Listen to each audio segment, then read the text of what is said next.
What's the most dangerous thing you've ever done for amusement? Skydiving? Swimming with sharks?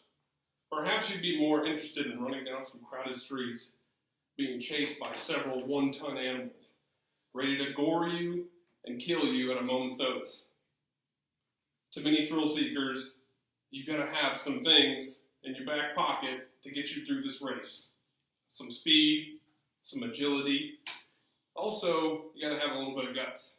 So the running of the bulls has influenced many depictions and recreations throughout history, whether it be literature or film. It's also done many recreations throughout Europe as well as the Americas.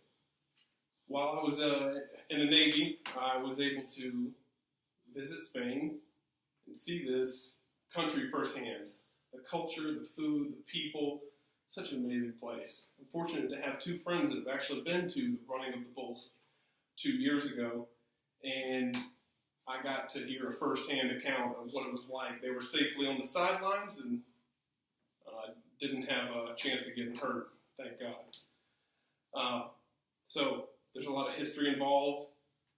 It's riddled with dangers as well as a lot of influences within modern culture. The running of the bulls started out, its roots were nestled in commerce and trade.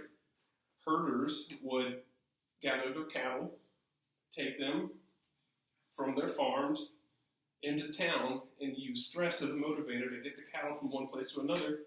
So at a certain point, other locals would join in, help the cattle get along the market, and it turned eventually into a competition. Word started to spread, and many other cities in the local area around Palomna actually started to join in. It started back in the 1500s and continues to this day. It actually just ended yesterday. It lasts for about 9 days, the entire festival. And it goes from the actual running of the bulls lasts from the 7th to the 14th, so it just ended yesterday. It's so dangerous that yesterday alone, 6 people were injured. 2 days ago, one person was actually gored in the arm. So all in all, in 2018, several people were gored, many people were sent to the hospital, and yet thrill seekers come back every year to either witness or join. There are some stipulations, however. You have to be at least 18 years old. You have to have no alcohol or any type of drugs in your system. However, spectators safely nestled in the sidelines of the intersecting streets are getting rather inebriated just to watch the spectacle.